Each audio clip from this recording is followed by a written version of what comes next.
დიოგენეს ერთგული მკითხველის დამსახურება ის, რომ უკვე 30 წელია წიგნს გამოცემთ და განსაკუთრებით გვიხარია, რომ სწორედ ამ უნიკალური გამოცემით აღნიშნავთ დიოგენესა და მკითხველის 10 უკვე მრავალწლიან ურთიერთობას. მაშინ როცა დავიწყეთ მსჯელობა იმაზე, თუ რას გავაკეთებდით დიოგენეს 30 წლის იუბილეის აღსანიშნად, პასუხი თავიდანვე ყოველთვის ცხადი იყო. დიოგენეს 30 წლიანი არსებობის მანძილზე უმბერტო ეკოს მრავალი წიგნი გამოგვიქცია, თუმცა ვარდის სახელი პრაღის სასაფლაო და ფუკოს ქანქარა, როგორც უმბერტო ეკოს შემოქმედებაში, ისა ჩვენს საგამომცემლო საქმიანობაშიც რაღაცნაირად ქვაკუთხედი აღმოჩნდა. მეც როცა იმცოდნით მივუჯექი ჩემს სამუშაო მაგიდას, რომ უმბერტო ეკოს ახალი გამოცემა უნდა შემექმნა, თანაც ისეთი ყველა დანარჩენი გამოცემისგან მნიშვნელოვნად განსხვავებული რომ ყოფილიყო, რაღაც მომენტში აქ ცოტა შემეშინდა.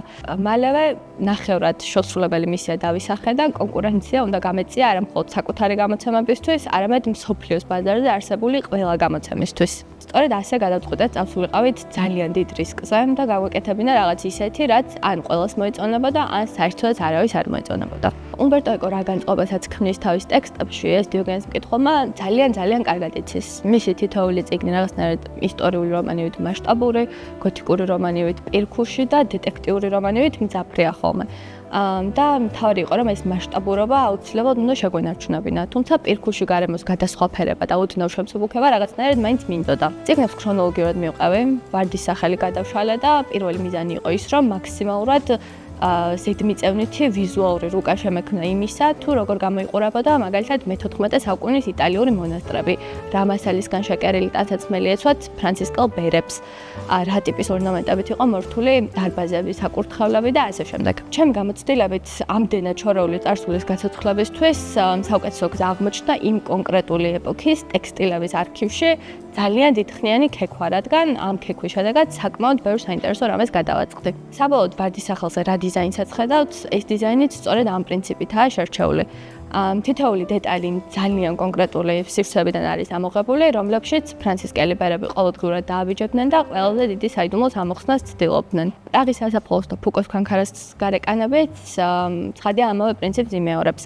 პრაღის სასაფლაოს დიზაინზე ფიქრი და მუშაობის პროცესი განსაკუთრებით დამამახსოვრებელი აღმოჩნდა, რადგან აქამდე არასდროს გამჩენია არც სურვილი და არც საჭიროება იმისა, რომ მაგალითად ძველი ებრაული სასაფლაოების სიღრმისეულად შემესწავლა.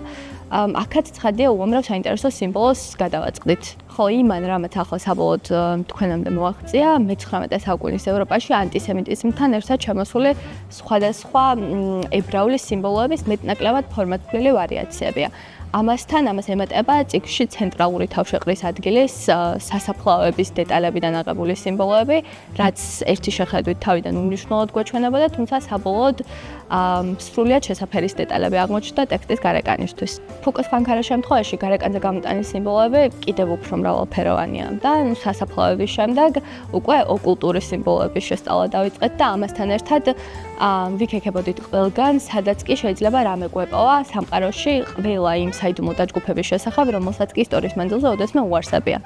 და ფუკოს ქანქარას გარეკანით საბოლოოდ ერთი მხრივ ოკულტურის სიმბოლოების დეტალებს აერთიანებს, მეორე მხრივ კი მაგალითად ტამპლიერების ტანის სამოსიდან მათი აქსესუარებიდან აღებულ დეტალებს, რაც საბოლოო ჯამში მსოფლიოს შეთქმულებების ვიზუალური რუკის შექმნის მცდელობა იყო ისევ და ისევ. ახლა კი პირადად ჩემს საყვარელ ამბავს მოგიყვებით, შეამჩნევდით, რომ სამივე წიგნზე უმბერტო ეკოს გვარის ერთი ინიციალია გამოტანილი. ერთი მხრივ ეს მიუთითებს იმ თანმიმდევრობაზე, რა თანმიმდევრობითაც ეს წიგნები უნდა წაიკითხოთ. ჩვენი აზრით უმჯობესი იქნება წიგნებს ქრონოლოგიურად თუ მიყვებით.